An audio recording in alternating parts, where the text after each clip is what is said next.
हे माता वैष्णो, हे जगत जननी, हे जगदम्बा, अपने भक्तों को अपने आने का संकेत जरूर देना। अगर आप माँ दुर्गा से प्यार करते हैं तो सच्चे दिल से कमेंट बॉक्स में लिख देना, जय माता रानी। दोस्तों नमस्कार। आप सभी लोगों का एक बार फिर से बहुत बहुत स्वागत है। दोस्तों, हमारे हिंदू धर्म में देवी के अनेक स्वरूप कहे गए हैं, जिसमें वृक्षों को भी मां देवी के स्वरूप कहा जाता है। तो आज मैं आप लोगों को पावन पावनी वृक्ष के बारे में बताऊंगा। नवरात्रि के पावन पर्व चल रहे हैं। नवरात्रि के पावन पर्व में कुछ ऐसे वृक्ष हैं जो कि देव वृक्ष कहे गए हैं, देवी वृक्ष कहे गए हैं। ये देवी के स्वरूप होते हैं, माता काली के स्वरूप होते हैं। और हमारे धर्म में पेड़ पौधे को देवी देवता मान करके हम इनकी पूजा करते हैं, और हमें पूजा भी जरूर करनी चाहिए। तो नवरात्रि के समय में कुछ ऐसे पेड़ पौधे हमारे धर्मशास्त्र में कहे गए हैं जिनको छूने मात्र से व्यक्ति के बंद किस्मत के ताले खुल जाते हैं, व्यक्ति का सौभाग्य चमक जाता है। हमारे शास्त्रों में पेड़ पौधों को बहुत ही गुणकारी कहा जाता है। अनेक बीमारी का उपचार पेड़ पौधों में ही छुपा है, जड़ी बूटी में ही छुपा है। खास करके नवरात्रि के समय में इसका असर कई लाख गुना होता है। नवरात्रि के समय को शक्ति का पर्व कहा जाता है। शक्ति पर्व क्यों कहा जाता है?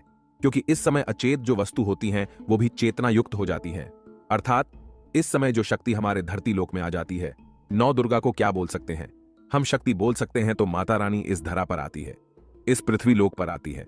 तो जितने भी पेड़ पौधे हैं, जीव जंतु हैं, चल अचल सभी प्रकार के जो वस्तु हैं, ये सब में प्राण आ जाते हैं। इन सब में शक्ति निहित हो जाती है, जागृत हो जाती है। तो इस समय कोई भी पेड़ पौधे को जाकर के छू दे, खास करके देवी स्वरूप कहे गए जो पेड़ पौधे होते हैं, जाकर के आप इसे छू करके आते हैं तो आपके जीवन की परेशानी है, दुख है, तकलीफ है, कष्ट है, रोग है, बीमारी है, कलह है, कलेश है, जीवन में चल रही बहुत बड़ी समस्या है, सब समस्या समाप्त हो जाती हैं। काल सर्प दोष, मंगल दोष, शनि दोष, राहु दोष तत्काल अपना असर दिखाती है। दोस्तों, आज मैं आप लोगों को 3 पौधों के बारे में बताऊंगा, और ये तीनों पौधे देव वृक्ष कहे जाते हैं। वीडियो को ध्यान से देखना। अगर आज की वीडियो मिस कर दी तो फिर सारी जिंदगी आपको पछताना पड़ेगा, क्योंकि नवरात्रि ही एक ऐसा पर्व होता है, एक ऐसा समय होता है। केवल 9 दिनों के भीतर में आपको लंबी पूजा पाठ करने की जरूरत नहीं पड़ती।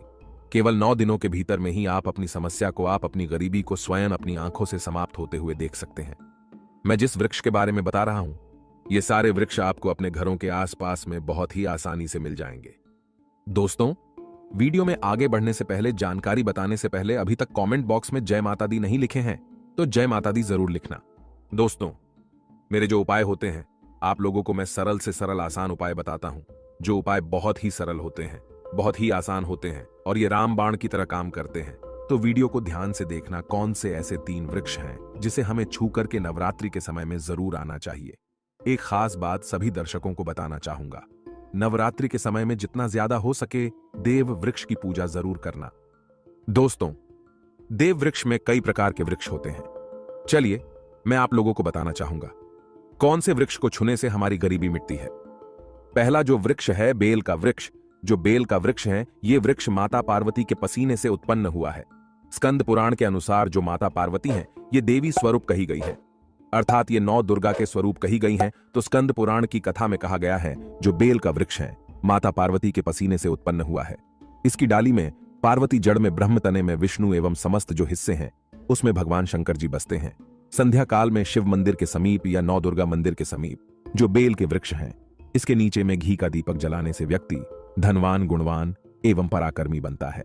व्यक्ति के सभी प्रकार के मनोरथ की पूर्ति होती है। हमारे धर्मशास्त्र ये भी कहते हैं, नवरात्रि के समय में अगर कोई भी व्यक्ति बेल के वृक्ष को माता 9 दुर्गा का ध्यान करते हुए 7 बार छू करके आ जाते हैं तो ऐसे व्यक्ति की तत्काल, अगर उपवास व्रत रखा है, ध्यान से सुनिएगा, जो लोग उपवास व्रत रखे हैं, ऐसे व्यक्ति की थकान, सुस्ती तत्काल चली जाती है। ध्यान से सुनिए, जो व्यक्ति उपवास रखे हैं, व्रत रखे हैं, ऐसे व्यक्ति को नवरात्रि के समय में जितना ज्यादा हो सके संध्या काल में बेल के वृक्ष को जरूर छूना चाहिए। केवल आप ज्यादा नहीं छू सकते,